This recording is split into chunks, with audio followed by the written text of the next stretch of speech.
I'm going to critique this $85 million townhouse, so if you decide to buy, design, or build your property, you won't make the same mistakes. Let's watch this one together. Welcome to one of the most extraordinary properties currently on the market in New York City. The most expensive home listed on the Upper West Side. That's a major problem because the crime in New York is off the charts right now, and the ultra wealthy have a very difficult time right now to justify paying $85 million for a property that is so exposed to the street, they feel like they're putting their family in danger. Right now, the ultra wealthy are preferring to buy in high rises because of the security. We're starting the tour off on the other side of the street. I wanted to give you guys a complete perspective of what this home looks like. Okay, from this angle, it actually looks a little bit misleading because all the buildings are the same color, but the building on the left over here and the building on the right are not included.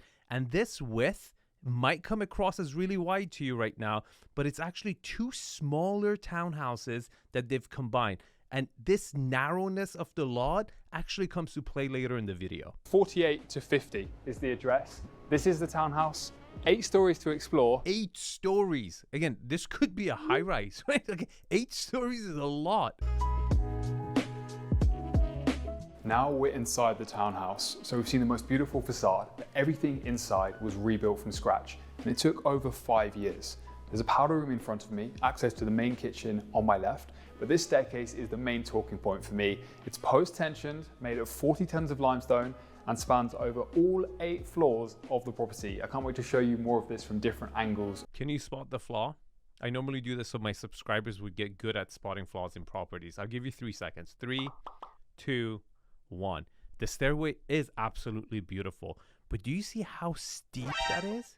That's a very, very steep stairway for a family with kids. This is really important because as soon as we start climbing a regular stairway that goes straight up, our brain starts calculating the distance between the first couple steps that we take and kind of gets on an auto mode where it starts like just giving signals of how much movement you need per leg to get up there, right?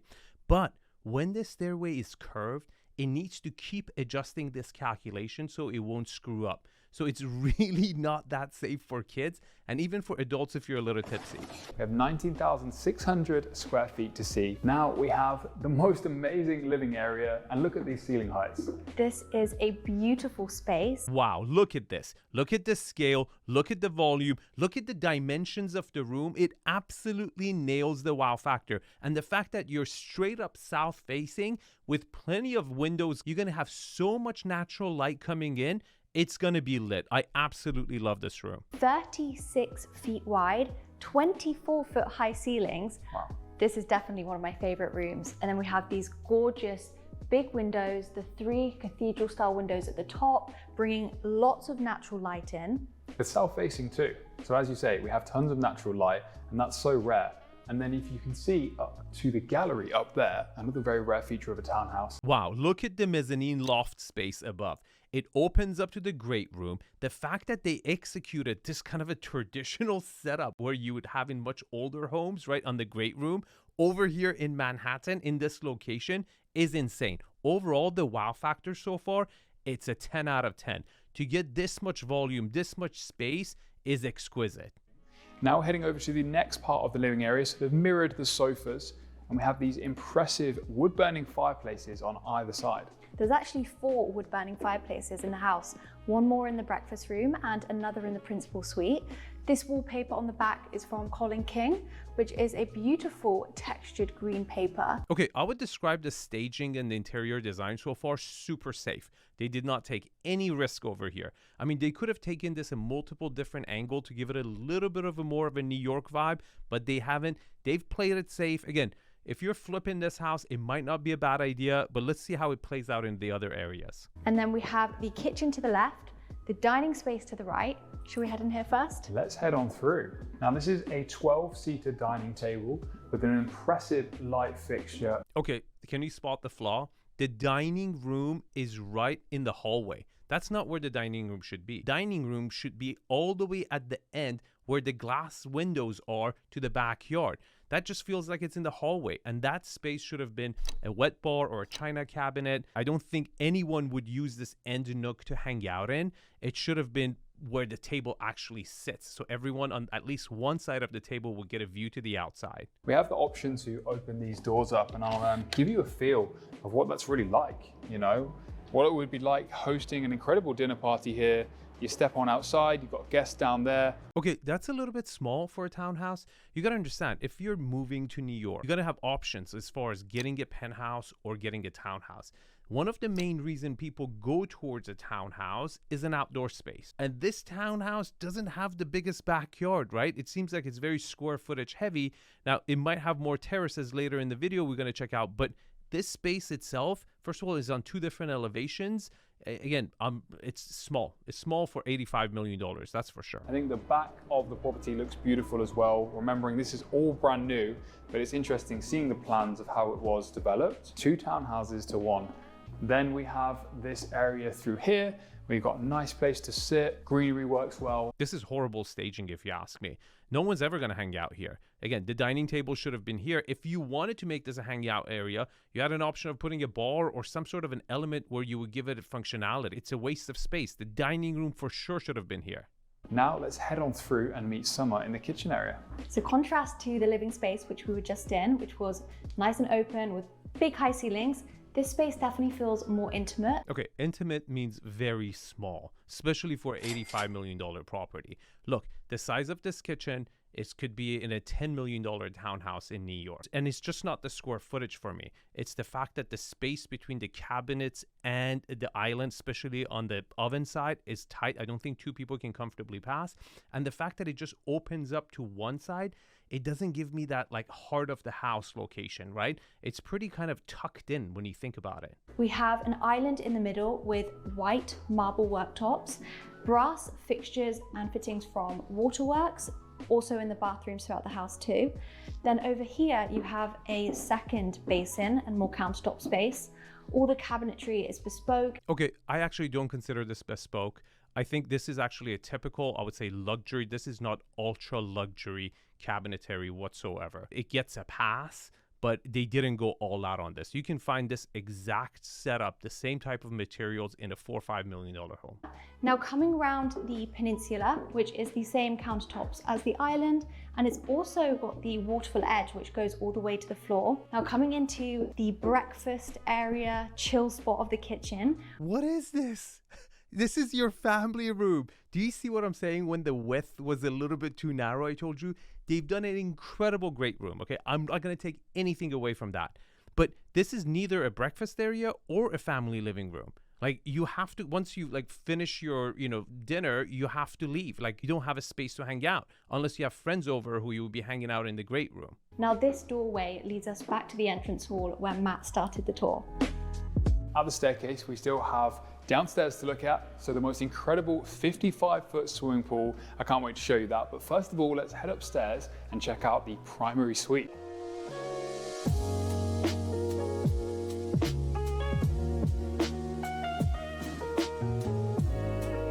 Wow, look at that shot. It's beautiful. Again, this whole mezzanine level is so working for me. It's absolutely stunning. They could have easily closed it off and, just added square footage, but they didn't. They understood, the caliber of a buyer who would want this. They just don't care about all square footage. They also want space that is very, very lit. It flows really well. It has that opulence that they would expect. Very good. Very, very good. This mezzanine level and the way you can look down onto your living area is truly impressive. In terms of the area up here, it's nice, it's playful, it's very ideal for a family living. You've got another seating area up here. Okay, this is a horrible layout again. It's actually much better than, they've staged it. They've done a horrible job staging it. The fact that you've put the pool table right next to the family room, and when you consider the fact that you didn't have any family room downstairs, you should have gone all out on your family room. You shouldn't have combined the game area, the pool table, with the couch area where your family is going to hang out in, because you didn't get that downstairs. And thinking of Christmas, how amazing would it be to have the tree down there on that mezzanine level? And that is giving me some good ideas. So within this bay window, I love the game setup. We've got a vintage Monopoly game here. And I was thinking, this is like the perfect success example of Monopoly in real life. An $85 million home in New York. You're winning at the game for sure. Now this is the home office where you can get all of the work done. You're not going to get any work done, having an office next to the game room. This is where the game room should have been. I sometimes feel like interior designers have never worked. Like, they've never actually done any job when they put an office at a place that it would be impossible to work. The number one rule of, putting an office is giving it functionality that you can actually get work done. You get a lot of good ideas working from here. If you wanted to, you could close this space off quite easily, perhaps add some pocket doors, whatever kind of use you're wanting. That's a horrible idea. The whole flow, it would kill the whole flow. The fact that you could have a game room next to your family room would be fantastic. I like the direction they're going with it. It's just not an office. There's one more highly impressive area of this floor I want to show you, and it's across at the other side. So come over with me. The mezzanine floor continues, and we have this perfect area for a gallery. Now you could choose to do some really nice bespoke book shelving here because it connects nicely to the library. But also it's a perfect area for some impressive artwork which you can display. Well, why didn't you stage it with proper art? What is this? It's like a checkered piece of paper to practice like your handwriting? Come on, like give it a little bit more character. But this is a special area within the property. It feels calm. I think it's the perfect space to just grab a few moments, pick up a book from one of the bookshelves, enjoy the greenery. It's very inspiring. The skylight and the classic windows are absolutely beautiful. And of course, you've got the view down here as well to where the dining area is. So a beautiful, beautiful space. Okay, they should have totally put some shelvings here to make it a library because you really can't make it anything else. You get natural light coming from everywhere. It's kind of tucked out in its own corner. It's a perfect place to read a book, a magazine, and you gotta give those shelves and make it that nook, right? Like they could have spent that money, but they didn't. But now let's head up to the principal suite. As I mentioned, this is an expansive area and the views towards Billionaires Row get pretty special as we head up. So let's go. Welcome to the second floor. Now this is where the primary bedroom suite occupies this entire floor. Okay, I'm really glad that they allocated the entire floor for the primary suite as they should have. But this means after dinner, your kids have to take 3 sets of stairs or the elevator to get to their bedrooms. And this is exactly why I do consulting, because when you move to a city like New York, you have 2 options. You're either going to get a brownstone townhouse or you're going to get a penthouse, in a high rise. Now, what's important to you? What's important to your wife? What's important for the kids, right? In a townhouse like this, you're going to get a very vertical living. In a penthouse, you could get 8,000 on 1 floor or maybe 16,000 on 2 floors, right? You're going to get views from a high rise. But in a townhouse, you might get a big backyard. You're going to get more square footage in a townhouse, but then you might have to hire 24-hour security to stand outside the door till the crime goes back down again. All these elements play a big role, and most of the time in my experience, real estate agents just wait for you to kind of fall in love with the property where you're emotionally connected and tell you, yes, it's a great property. Bedroom part of that being through these double doors, and wow, what a space. This is like... Okay, beautiful space, very large, great scale. You have a comfortable sitting area by the fireplace, enough spacing for the bed, 2 French windows open up. Very good. So the primary suite has access to this private terrace area. I mean, how special is this? Does this look private to you guys? Like townhouses have this issue in New York. You have your neighbor window looking right into your outdoor patio from your primary bedroom. And then you have freaking 500 high rises looking in. So this bedroom and a home at 85 million, as to be expected, has both dual dressing rooms and dual en-suites. So we'll take you first to the more masculine ensuite. I like the color choices in this area. They've gone for dark gray, black marbles, and the same with the units. Okay, that vanity looks like a prefab. Again, to me, some of these finishes are just like, they're not bespoke. They don't look ultra luxury to me. Toilet is through there, shower through this one, beautiful gray stone. But let's head through. So this in here would be your dressing area, 1 of 2. So haven't been fitted out yet. Are you kidding me? Is this supposed to be his closet? This is so small. That's what she said. And do you know why in New York they don't do the built-ins? Because it makes it look smaller. A lot of times they just leave it out this to at least make you feel like it's bigger than it is. But once you do the built-ins, like you can't even like do a 360 in there. The flooring is a chevron flooring, beautiful wood finish. and that goes to a straight plank wood finish within the second dressing room. Okay, this must be her closet. I'll give this a C+. It's not, again, you got to understand who is actually buying this house. Woman of the family that would buy an $85 million, townhouse, this would be the summer close. I'm serious. Again, don't judge me. I'm just telling you the reality. This would be the summer close. I mean, look at the size of this. Use your imagination for an island in the center for jewelry, hats, and whatnot. Hats? What are we going to Kentucky Derby, bro? Come on. All of the bespoke, custom wardrobes surrounding the edge of the room. But this ensuite, the most beautiful ensuite. I mean, look at the size of this. Okay, this is not the most beautiful ensuite I've seen. Again, that vanity looks like a prefab to me. The color palette is balanced. I'm glad that I'm getting a lot of natural light coming in. But again, it could be a $10 million townhouse in New York. Look at this beautiful bathtub surrounded by marble set within the bay window. I feel like that's a totally iconic place you'd see in a movie or something there, especially with that New York skyline view. Then look, you even have space for a couple of seating options within your ensuite. A shower here that you could add a screen to if you like. And then we have the toilet through here. Now, what's interesting about this area too is it connects nicely to what is currently set up as another office. I promise you, the person who actually ends up buying this house would turn this to her closet.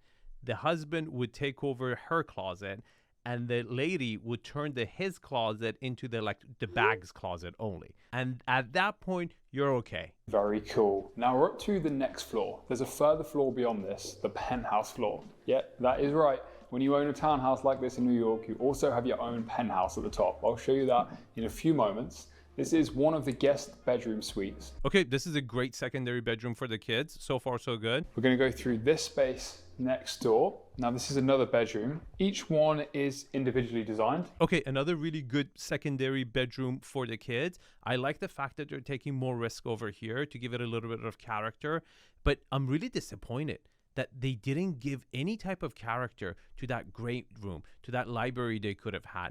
I mean, what's a freaking New York townhouse without character? That's the whole thing. You go there for the character, and they just didn't do that downstairs. To my left is a washing machine and dryer. That is in your own utility, so on the lower ground floors, there's a whole laundry area. I'm glad they've put a laundry room on the kids' bedroom level. Definitely needed. Otherwise, you'd be traveling a lot of stairs and elevators up and down. Very, very important. Got the elevator just here, staircase where we came up, and this is the only area where the guest bedrooms share an ensuite. So all of the others have private ones, but this could be a great kind of VIP suite.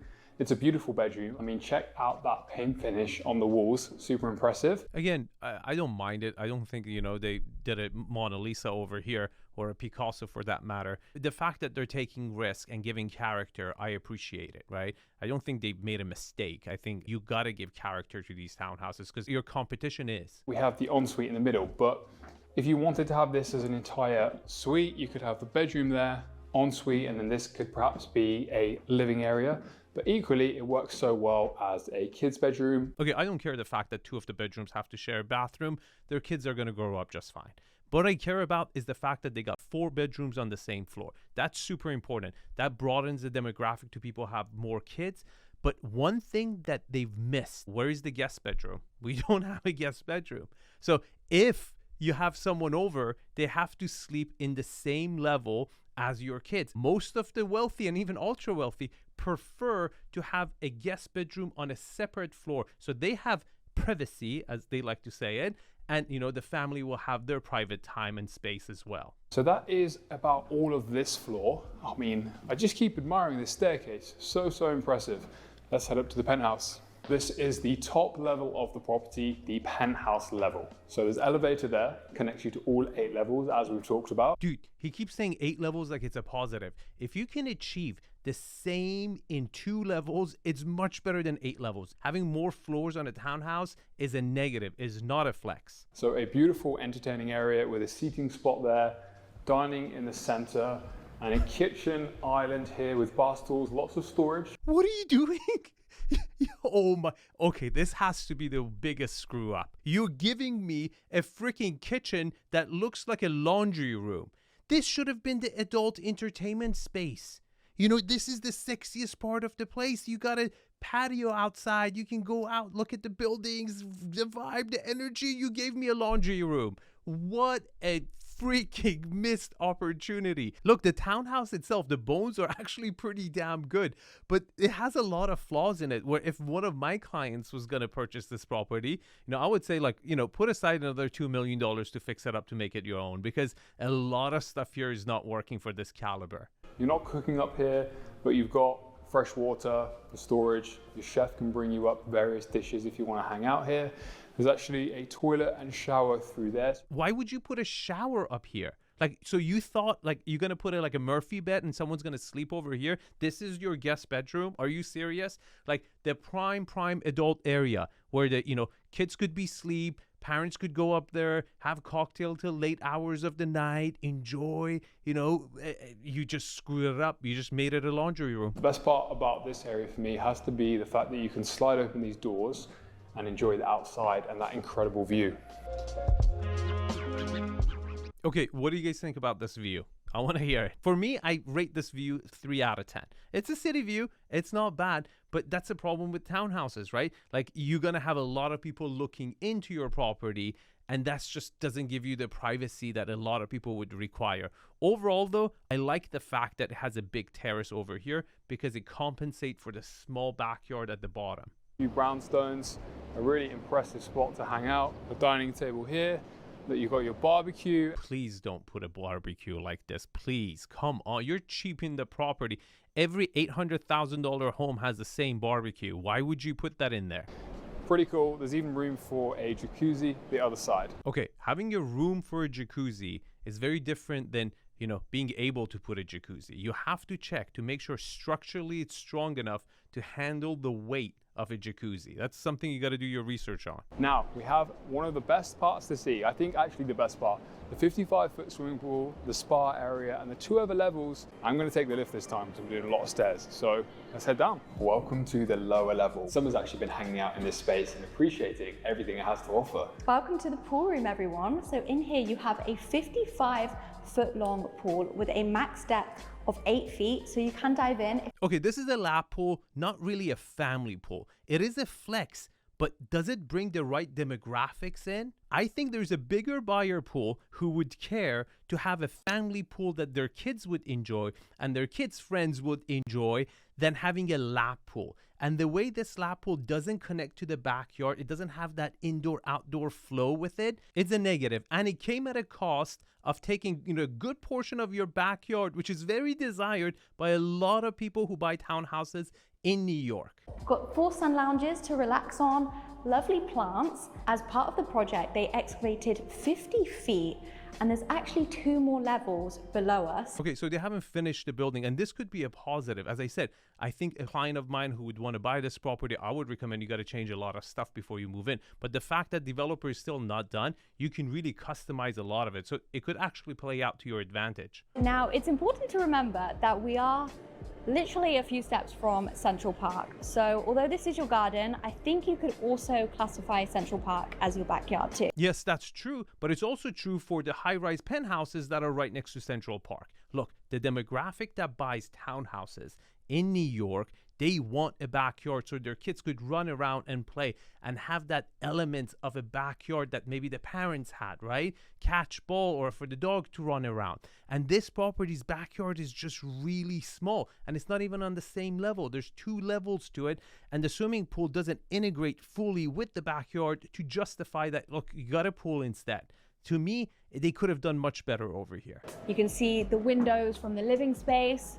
We have these steps. Should we head up, Matt? Yeah, the blend of contemporary and classical just works so nicely. I disagree. I think this was a huge missed opportunity. I would have suggested matte or black cast iron windows where it gives that New York vibe and energy. I really think that vibe was missing. Great space, but it was missing. To me, this looks like a track home in Walnut Creek, and if you don't know where that is, don't worry about it. You don't want to go there. The classical facade is so in keeping with the area, and yet everything bar the very front facade is brand new. So it's all brand new construction, fully waterproof. Waterproof? Thanks, bro. I really appreciate it. Thank God the house is waterproof, okay? 3 types of heating, air conditioning throughout the entire home. Are you serious? Thanks. Thank you for heating. Thank you for air conditioning. I wasn't expecting it. Does it have, is it connected to the city sewage? Does it have drinking water? Guys, I really actually like the bones of this building. And I think 90% of the stuff I talked about is actually fixable, right? It just matters what price you buy this property at. If you want to consult with me, the link is in the description. And if you want to see a billionaire's row penthouse, watch this video over here. Otherwise, let's talk in the comments below. See you guys soon.